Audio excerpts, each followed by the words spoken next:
Самое главное для языка — это языковая среда. Среда есть, но почему-то развитие языка не идет. Почему? Потому что есть языковой барьер.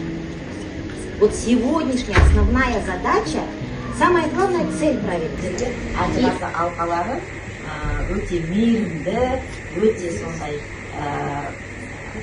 сіздердің бүкіл бойларыңыздағы қыры қасиетті көріп, оны айта білетін адамдарды шақырып отырмыз. Сондықтан да қош келдіңіздер.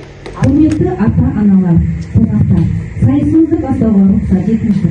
Бірінші өлең сөздің патшасы, сөз сарасы, қиыннан қиыстырар ер данасы, тілге жеңіл, жүрекке жылы тиіп, теп-тегі жұмыр келсін айналасы. Бөтен сөзбен былғанса сөз арасы, ол ақынның білімсіз бишарасы. Айтушы мен тыңдаушының көбін адан, бұл жұрттың сөз танымас бір парасы. Әуелі аят, хайбы сөздің басы. Қосарлы бейт мысал келді арасы. Қисынымен қызықты болмаса сөз, неге айтсын пайғамбардың орналасы. Мешіттің құтпа оқыған ғұламасы, мінәжат уәлилердің зардаласы. Бір сөзін бір сөзіне қиыстырып, әрбірі келгенше өз шамасы. Өлеңге әркімнің бар таласы, сонда да солардың бар таңдамасы. Іші алтын, сырты күміс, сөз жақсысын, қазақтың келістірер қай баласы. Бұрынғы ескі биді тұрсам барлап, мақалдап айтады екен сөз қосарлап. Ақындары ақылсыз надан келіп, көр жерде өлең қылды, жоқтан қатты. Қобыз бен домбыра алып, топта сарнап, мақта өлең айтып тұр әркімге арнап, әр елден өлең емен қайыр тілеп, кетірген сөз қадірін жұртты шарлап. Батибай Тарманжанов туған өлкем. Көбенде күн нұрын төкен, жерінде гүл жұпар сепкен. Неткен сұлу, неткен көркем, осы менің туған өлкем. Алтын дінді дылысы бар, ақ күмісте қылысы бар. Неткен сұлу, неткен көркем, осы менің туған өлкем. Ер еңбегі шалқыт басқан, ер еркіндеп бақыт тапқан. Неткен сұлу, неткен көркем, осы менің туған өлкем. Абай Құнанбайұлы, желсіз түнде жарық ай. Желсіз түнде жарық ай, сәйсіз судан көзел гүлдер, ауылдың жаны теріс ай, тасыған көзел гүлдер, тау жалғырды бәр қосып, үрген итпен аймақта, келмеп пе едің жол тосып, жолығуға аймақта. Келмеп пе едің жол тосып, жолығуға аймақта.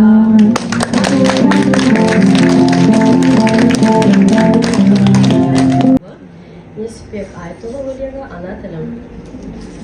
Ана тілім, жүрегімсің анамның, жүрек ана мен өзіңнен жаралдым.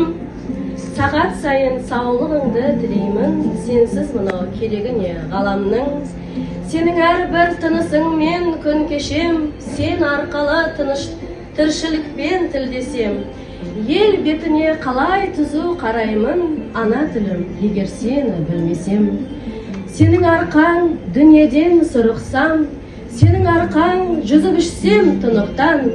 Туған тілім, ұмытқаным емес пе, ана тілім, егер сені ұмытсам. Рахмет. Ең бірінші екінші бақытым халқым менің, соған берем ойымның алтын кенін. Ол бар болса мен бармын, қор болмаймын, қымбатырақ алтыннан нарқым менің. Ал екінші бақытым тілім менің, тас жүректі тілім мен тілім дедім. Кей-кейде дүниеден түңілсем де, қасиетті тіліммен түңілмедім. Бақытым бар үшінші отан деген, Құдай деген кім десе отан дерем. Отты сөнген жанғанда жан барсың ба, ойланбай-ақ кел дағы отауыңның. Түтін түтет, өз өрді көгерелер, немерелер көбейсін шөберелер. Жадыңда ұста, жақсылық күтпегейсің, от емес, оқ сұрайтын болсаң егер. Үш бірдей бақытым бар алақанда, мені мұндай бақытты жаратар ма? Арқа Атырау, арқа Алтай, Алатауға. Рахмет. Абай Құнанбаев өлеңі. Сенбе жұртқа тұрса да қанша мақтап аури етеді. Құлық сақтар, өзіңе сен өзіңді алып шығар, еңбегің мен ақылың екі жақтан.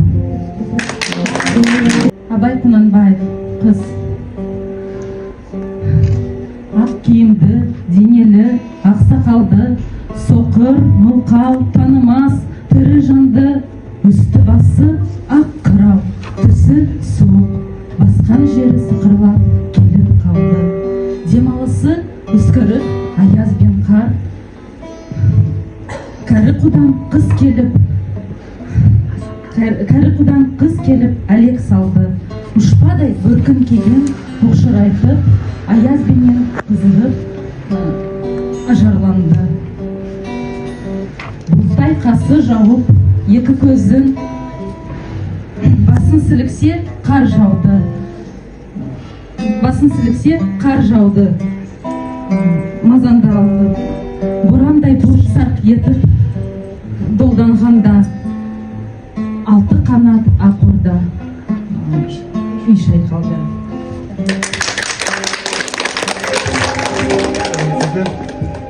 Мағжан Жұмабаев, мен жасарға сенемін. Арыстандай айбатты, жолбарыстай қайратты, қырындай күшті қанатты, мен жастарға сенемін. Көздерінде от айнар, сөздерінде жалын бар, жаннан қымбат оларға ар, мен жастарға сенемін. Жас қырындай балапан, жайып қанат ұмтылған, көздегені көк аспан, мен жастарға сенемін. Жұмсақ мінез жібектер, сүттей таза жүректер, қасиетті тілектер, мен жастарға сенемін. Кажу барма тұлпарға, талу барма сұңқарға, иман күшті оларда, мен жастарға сенемін. Алаш айбынды ұраны, қасиеті құраны, алаштың олар құрбаны, мен жастарға сенемін. Мен сенемін жастарға. Алаш атын аспанға шығарар орал бір бақтарға, мен жастарға сенемін.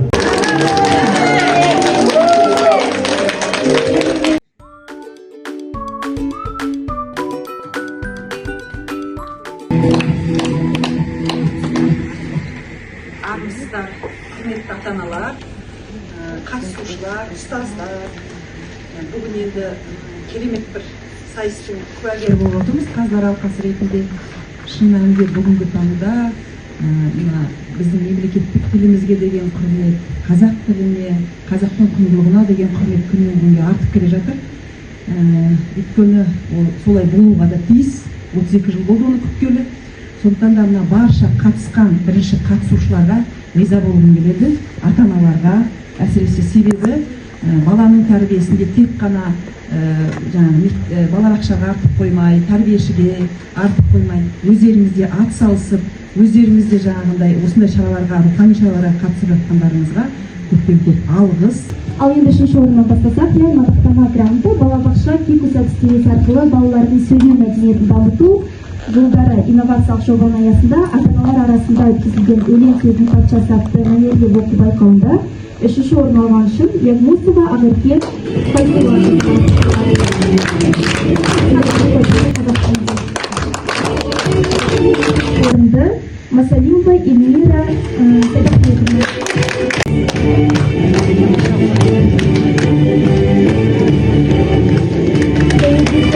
орынды Леоненко Юрий Александрович.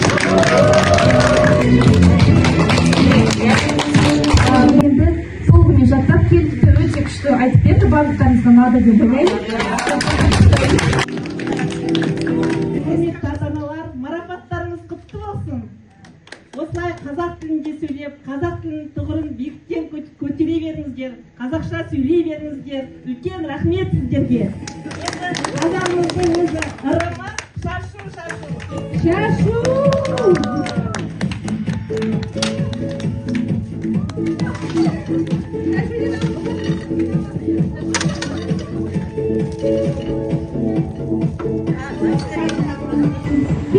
Бүгін Кәусар балабақшасында керемет бір іс-шара өтті, рухани өлең сөздің патшасы деп балабақшаның барша топтарының арасында мемлекеттік тілімізге деген құрметті насихаттау, қазақ тілін білуге деген бір құлшынысын көрсету мақсатында осындай бір керемет шара ұйымдастырылды. Осы шараның барысында біз ата-аналардың бала тәрбиесіне деген оң көзқарасын, осы баламен бірге баламды дамытып отырған балабақшаға менің бір пайдам тисін, баламен бірге дамысам деген ата-аналардың жігерін көріп өзіміз қуанып жатырмыз. Осындай іс-шаралар көбейе берсін. Балабақшаның меңгерушісі Балауса Төлеуғалиқызына және де осы шараға атсалысқан барша ұжымға, сонымен қатар ата-аналарға ризашылығымды білдіремін.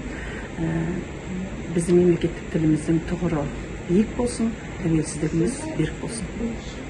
Қайырлы күн. Бүгін Кәусар балабақшасына өлең сөздің патшасы атты ата-аналардың арасында мәнерлеп оқу сайысына келіп отырмыз. Бұл біздің ұлт болып қалыптасуымызда, болашақ ұрпаққа деген үлгі беруімізде, тәрбие беруімізде керемет іс-шара болып отыр. Қатысқан ата-аналарға да үлкен ризашылығымызды білдіреміз. Себебі бұлардың істеп отырған бүгінгі таңда қазір орын алмаған ата-аналар да бар, орын алып кеткен ата-аналар да бар. Бұл орын ол ешқандай да маңызы жоқ. Себебі бірінші орында бұл балаларына беріп отырған тәрбиелері, көрсетіп отырған үлгілері міндетті түрде баланың ойында қалады. Сондықтан да алда баршаңызды қазақша сөйлеп, балаларыңызға қазақы тәрбие беріп, ұлт болып қалыптасуымызда мемлекетімізге үлкен көмегіміз тиетіндей істер жасауға шақырамын. Айтатын үлкен рахмет. Осындай сайыс, ата-аналардың арасында сайыс өткізгендеріңізге үлкен рахмет айтамын. 7 шумақ жаттау қиындау болды, бірақ балам үшін, қазақ тілім үшін жаттадым. Ең негізі мектепте оны түсінген жоқпын, бірақ әр сөзін түсінген кезде тақпақ өлең жеңіл жатталады екен. Вот соны түсіндім. Инсайт мой. Бүгін Кәусар балабақшасында өте үлкен ауқымды іс-шара өтті. Ата-аналар арасында қазақша сөйлеу, балаларды қазақша сөйлеуге баулу мақсатында менің тобымнан Леоненко Владиславтың папасы Юрий Леоненко қатысты. Мінекей өте керемет. Рахмет айтамын, алғыс айтамын ол кісіге. Бірінші орын алды, ол кісі өте мен ризамын. Ол кісілер отбасында қазақша аздап сөйлейді, түсінеді. Владислав менің тобыма биыл 3-ші жыл келіп жатыр. Осындай ата-аналарыммен мен мақтанамын.